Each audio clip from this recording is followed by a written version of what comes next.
Bonjour. Salut, c'est Emmanuel Sandrine. Vivons-nous dans un zoo galactique ou sommes-nous en phase d'observation de planètes primitives en tant qu'être primitif? C'est ce qu'on va voir dans cette vidéo. Ouais, pour nous, c'est un sujet passionnant. C'est une vidéo importante pour nous. On va reprendre là où on s'est arrêté dans une des précédentes vidéos sur l'ufologie, dans laquelle on se posait la question de savoir si les extraterrestres pouvaient être gentils ou méchants. Donc, on vous invite à regarder cette vidéo si vous ne l'avez pas vue. Mais la conclusion, c'était un peu que statistiquement, en fait, les visiteurs, quand un peuple rencontre un autre peuple, il est souvent hostile. Pourquoi? Parce Sur que Terre. Sur Terre. Et on projette ça dans l'univers, et on se dit, statistiquement, il y a quand même plus de chances que les extraterrestres soient méchants. Et pourtant, on a la conviction que les extraterrestres sont déjà là, sont déjà venus plusieurs fois, et ils ne nous ont pas massacrés, puisqu'on est là aussi. On existe encore. Donc, il existe une explication. Il y a une autre explication, et le zoo galactique, c'est une des explications, et c'est probablement, c'est même pour nous la plus probable. Alors, on va voir ça ensemble, on va détailler tout ça ensemble, on va aussi parler du paradoxe de Fermi. Mais avant, juste une petite parenthèse qu'on va ouvrir très rapidement. On vous dit souvent qu'on a besoin de soutien quand on fait ce genre de vidéo. C'est vrai que quand on parle d'ufologie, on a beaucoup besoin de soutien parce qu'on reçoit beaucoup d'agressivité et de méchanceté. Donc mettez-nous pouce, abonnez-vous et puis mettez un petit commentaire pour nous soutenir. Par exemple, pour vous donner une idée c'est une personne en particulier, on a eu tout un tas d'insultes sur la dernière vidéo, mais il y a une personne qui s'est un petit peu acharnée, qui a mis 10 ou 12 commentaires, qui nous a mis des commentaires en direct et qui a répondu à pas mal d'entre vous, qui utilisait comme mot notamment gros débile, profond, dégénéré. Donc voilà, juste pour vous dire ce genre de choses, donc on a besoin de votre soutien pour contrebalancer ça, parce que ça fait jamais plaisir. Donc c'est une toute petite minorité. Hein. Il y a plusieurs profils, celui-là il est particulièrement agressif, on efface les commentaires au fur et à mesure qu'ils arrivent, mais malgré tout on les reçoit et c'est le côté désagréable de cette thématique. Et pourtant c'est une thématique qui nous tient à cœur, donc on va continuer dans ce sens-là. Alors on ne sait pas ce qui motive ces personnes, on sait qu'il y en a, c'est très clairement la religion, parce qu'ils le disent eux-mêmes, que c'est un petit peu comme si on blasphémait, en traitant cette thématique. Alors, c'est pas du tout le but. Puis, il y a d'autres personnes qui sont religieuses et qui, au contraire, disent que oui, et quelque part, c'est Dieu l'extraterrestre. Bon, il y a plein de versions différentes. Et puis, il y a des gens qui tout simplement, ça les intéresse pas, ils le disent. Il y en a d'autres, ça les intéresse, mais ils veulent pas qu'on en parle. Bon, bref. Il y a quand même, chaque fois qu'on traite ces thématiques-là, cet aspect des commentaires désagréables qui nous pèsent. Il y a aussi quelques personnes qui insistent pour qu'on revienne sur le survivalisme, en nous disant « mais on s'en fout de vos extraterrestres, expliquez-nous comment survivre à l'effondrement ». D'abord, on fait les vidéos qu'on veut. Ouais, déjà, on fait les thématiques qu'on veut. Et puis, c'est vrai que, comme on vous a dit, on a tourné la page, donc voilà. On n'a plus envie trop d'en parler. On s'en fout, nous, de l'effondrement. Ça fait 15 ans qu'on le traite à titre personnel, ça fait 10 ans qu'on a fait des vidéos pendant 10 ans sur le sujet. On a fait ce qu'il fallait pour se mettre à l'abri. On a proposé des formations pour les personnes qui voulaient suivre nos traces.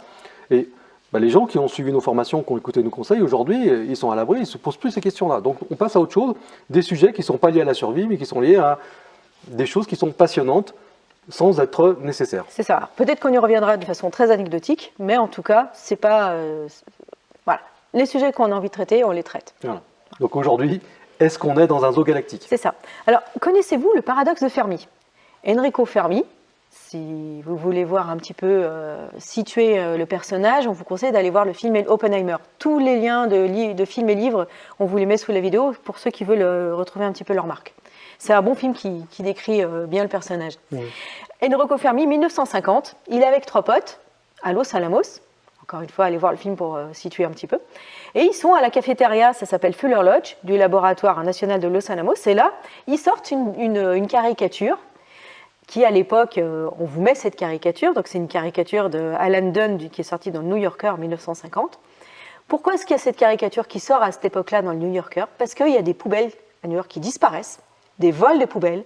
Et en même temps que les vols de poubelles, il y a énormément d'observations de vols d'ovnis. Et donc, du coup, le caricaturiste, il se dit, tiens, c'est marrant, c'est les extraterrestres qui viennent nous piquer nos poubelles. Bref. Et les scientifiques de Los Alamos, là, les 4 qui sont en train de manger à la cafette, ils se disent « Ah, t'as vu ça?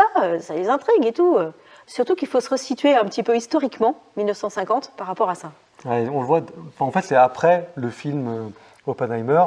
Dans le film Oppenheimer, on voit la course à la bombe atomique. Donc, ils sont à Los Alamos, ils ont là-bas rassemblé tous les cerveaux qu'ils pouvaient rassembler autour de la physique, autour de la chimie, autour du nucléaire. Tout ça pour fabriquer la bombe. Il fallait fabriquer la bombe le plus rapidement possible pour finir la guerre. Ils ont réussi.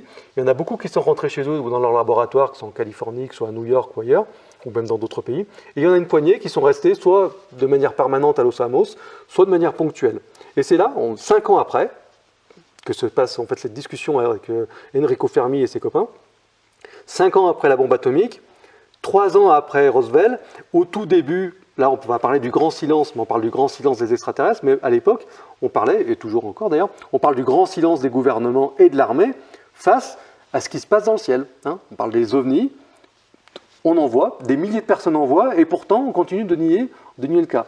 Donc c'est dans ce contexte-là que ça se passe. Le début de la zone 51, quelques années après la bombe atomique, encore plus proche de Roswell, il y a Enrico Fermi qui se réunit autour d'un café avec ses potes et qui vont dire « Mais par le calcul, où est-ce qu'on en est ?» C'est ça. Donc Fermi pose la question à ses potes, il dit « Tiens, on va discuter là, est-ce que vous êtes sûr, enfin, comment être sûr qu'on est la seule civilisation intelligente et technologiquement avancée dans l'univers?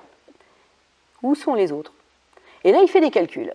Il prend son papier, son crayon. Ce qu'il faut savoir, c'est que Fermi, c'est un physicien, mais surtout, il est très bon en maths. Si vous regardez le film, vous allez voir que bah ouais, c'est lui qui était bon en maths dans l'équipe. Quoi. Et donc, il sait, les maths, les stats, c'est quelque chose qu'il maîtrise complètement. Et il fait des stats. Il dit, voilà, on ne va pas parler de l'univers, on va parler de la Voie lactée, on va parler de notre galaxie. Tant d'étoiles, tant de planètes autour de chaque étoile, tac, tac, voilà, il y en a tant qui sont vivables. Sur celles qui sont vivables, il y en a tant où la vie apparaît. Tant de proportions où la vie est apparue et elle est devenue intelligente. Elle a atteint ensuite un niveau technologique qui fait qu'elle se déplace. Allez, on va être très, très conservateur, 1% de la vitesse de la lumière. Et à cette vitesse-là, la civilisation évolue et elle se déplace autour d'elle, autour des planètes. Et là, tac, tac, tac, il arrive, fin du calcul. Les extraterrestres, civilisations technologiquement avancées, sont déjà venus plusieurs fois sur Terre. Pas une fois. Donc on se retrouve à une conclusion. On a 4 physiciens des sommités mondiales qui sont en train de prendre un café, qui font le calcul, qui disent, ben voilà, par le calcul, étant donné l'âge de l'univers, l'âge de la Terre et toutes les données scientifiques qu'on reprendra dans une prochaine vidéo. Oui, si ça vous intéresse, on fera une vidéo juste sur ce calcul. On a la certitude que les extraterrestres, non seulement sont venus sur Terre, mais ils sont venus plusieurs fois. Alors là, ils se posent une autre question, ils disent, étant donné qu'on a la certitude qu'ils sont venus plusieurs fois, comment se fait-il qu'on ne les voit pas? C'est ça. D'où vient ce grand silence? Et donc, il dit, Fermi, ne vous demandez-vous jamais où sont tout le monde? Where is everybody? Où est tout le monde? Pourquoi est-ce qu'on les croise? Tout le monde, où sont tous ces extraterrestres? Tout le monde au sens extraterrestre. Mais alors, vous ne vous posez pas la question où ils sont? Comment ça se fait? On sait qu'ils sont venus plusieurs fois, voire qu'ils sont encore là, et on ne les croise pas. Et là, bah, bien sûr, après, on imagine tout un tas de choses. Et c'est ce paradoxe de Fermi qui dit que statistiquement, ils devraient être là et on ne les a pas croisés. Tout un tas de scientifiques les ont repris plus tard. Donc 1950 Fermi, tout un tas d'autres scientifiques, des grosses pointures, notamment Carl Sagan, mais pas seulement. Par exemple, nous on a John Ball du MIT 1973 qui aussi se pose la question. MIT, c'est pas n'importe qui travaille au MIT. Et là on vous met sa citation. La vie intelligente extraterrestre peut être presque omniprésente. L'échec apparent d'une telle vie à interagir avec nous peut être compris en matière d'hypothèse selon laquelle il nous aurait mis de côté dans le cadre d'une zone de nature vierge ou d'un zoo. 1973, John Ball, MIT. Ouais. Donc là, ça rejoint un petit peu des situations qu'on peut avoir connues sur Terre. Déjà, nous, en tant qu'êtres humains, quand on va observer des animaux, que ce soit des jaguars dans la jungle, ou des fourmilières, ou des ruches, ou des choses comme ça, où on est là, on les voit. Eux, de temps en temps, ils nous voient s'ils regardent le ciel ou s'ils prennent un peu de recul. Ou peut-être que de temps en temps, ils voient passer un outil. La fourmi, elle voit passer un outil. Un prélèvement, une abduction de fourmi. Ouais. Ou alors même entre êtres humains, quand on peut parler des tribus non contactées qui vivent encore en Amazonie, où aujourd'hui les scientifiques mettent des caméras trappes pour prendre des images sans les perturber, ou alors vont les observer avec des moyens à distance, par avion ou ce genre de choses. De temps en temps, ils voient un avion passer et là, ils pensent que c'est un dieu. Et oui, de temps en temps, et en fait, on fait tout pour pas qu'ils nous voient, mais de temps en temps, ils arrivent à trouver quelque chose d'anormal, que ce soit un objet, une caméra trappe qui pour eux, un truc en plastique, un matériau qu'ils ne connaissent pas, un peu brillant, des choses comme ça. Ils disent, qu'est-ce que c'est que cet appareil bizarre, quoi? Ou alors ils voient un avion, un hélicoptère, un drone dans le ciel. En fait, nous, on en est presque là quand on regarde le ciel avec les ovnis, quoi. Plus près de nous, ce sont les scientifiques du METI, METI. Alors, METI, ça veut dire Messaging Extraterrestrial Intelligence. Donc, c'est un organisme de recherche qui est basé à San Francisco, aux États-Unis. Et eux, pareil, ils font tout un tas d'interprétations, tout un tas de recherches. Ils arrivent à ces conclusions aussi. Ce serait que, soit on est mis en quarantaine, soit on est dans un zoo galactique. Les zoos galactiques, Alors là, on vous laisse imaginer tout ce que ça peut représenter. Mettez-nous en commentaire si vous avez des idées de ce que ça peut être, sous quelle forme, en pratique. En pratique, on peut penser par exemple à Predator. Predator, qu'est-ce qu'il vient faire? On est un petit peu un zoo galactique pour eux. C'est une civilisation très très évoluée et ils viennent s'amuser à chasser, par exemple. Ça peut être aussi un zoo galactique au sens observatoire.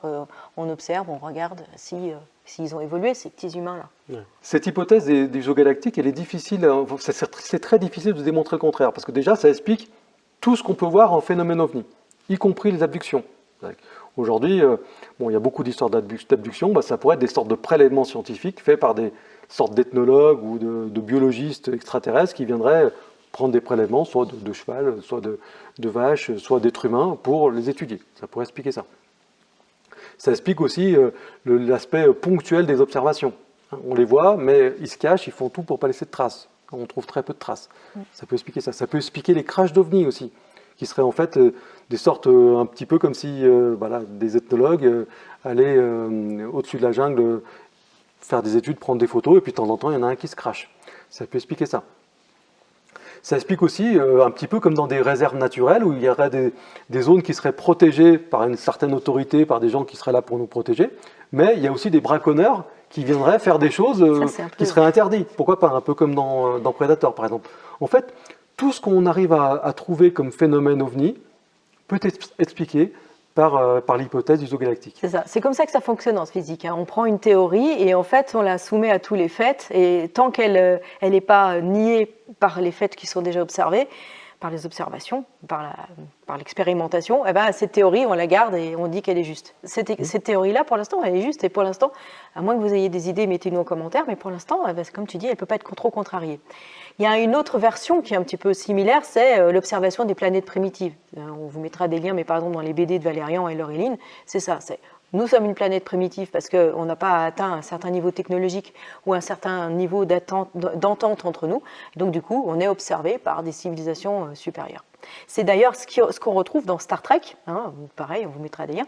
Mais dans Star Trek, souvenez-vous, la Fédération des planètes unies, elle est là justement pour fédérer des mondes qui ont atteint un certain niveau technologique. C'est le niveau technologique en question dans la Fédération des planètes unies, c'est la vitesse de distorsion. C'est-à-dire que tant qu'une civilisation n'a pas atteint un niveau qui lui permet de voyager à une vitesse supérieure à la vitesse de la lumière, elle n'a pas le droit de rentrer dans cette Fédération des planètes unies. Donc du coup, la Terre, aujourd'hui, ne pourrait pas. Donc, serait une sorte de planète primitive et on ne pourrait pas y rentrer. En fait, mais on est en observation. Ils disent qu'en fait, on n'a pas le droit de rentrer dans l'hypothèse Star Trek. On dit que tant qu'on n'atteint pas la vitesse de la distorsion, donc tant qu'on n'a pas atteint ce niveau technologique, on n'a pas le droit de rentrer dans la fédération. Mais ça va au-delà, en fait, c'est qu'on ne sait même pas qu'elle existe, cette fédération. Ils ne nous contactent pas pour pas nous perturber dans notre développement. C'est ça, mais pour ne pas modifier notre culture. C'est-à-dire qu'ils considèrent qu'une civilisation peut évoluer, ne doit pas être modifiée tant qu'elle n'a pas atteint ce niveau-là. Sinon, culturellement, ça va faire disparaître la culture. Et c'est vrai, c'est ce qu'on a observé sur Terre. À chaque fois qu'il y a un groupe d'humains très évolué qui va vers un autre groupe d'humains qui a un niveau technologique moins évolué, celui qui est plus évolué va complètement déteindre sur les autres. Et la culture des autres va être quasiment dissoute et va disparaître. C'est ce qu'il y a dans la Fédération des planètes unies. Et c'est aujourd'hui exactement la démarche des ethnologues face aux tribus non contactées. C'est exactement ce que l'être humain des pays développés aujourd'hui est en train d'appliquer sur les tribus non contactées. Donc, c'est un modèle qui, a priori, est cohérent. Alors, là, on parle de niveau technologique. Dans Star Trek, il parle de vitesse de distorsion, mais ça peut être un autre niveau technologique. Dans certaines œuvres de SF, comme par exemple dans Rama, dont on vous a déjà parlé, c'est d'être une espèce spatio-pérégrine, c'est-à-dire qui sort de sa planète. Ça peut être une espèce interplanétaire, c'est-à-dire être capable de coloniser une autre planète que sa planète d'origine. Ça peut être aussi avoir atteint un certain niveau d'évolution. Et ça peut être vraiment, c'est important. Ouais. C'est aujourd'hui sur Terre, les groupes sur Terre ne sont pas capables de s'entendre les uns avec les autres. On est en permanence, les humains sont en permanence en train de se faire la guerre les uns avec les autres. Imaginez une civilisation super développée qui regarde ça, qui va se dire mais c'est quoi, c'est primitif, ils n'arrivent même pas à s'entendre entre eux, on ne va pas aller les contacter, sinon ils vont faire la guerre avec nous. Ils disent, voilà, ces gens-là, ils ont le même nombre de bras, le même nombre de jambes, le même nombre d'yeux, ils ont à peu près la même taille, les mêmes proportions, ils ont le même cerveau, biologiquement il y a très très peu de différence entre les personnes, et malgré tout, dès qu'il y en a un qui a quelque chose que l'autre n'a pas, ils vont massacrer des millions de personnes.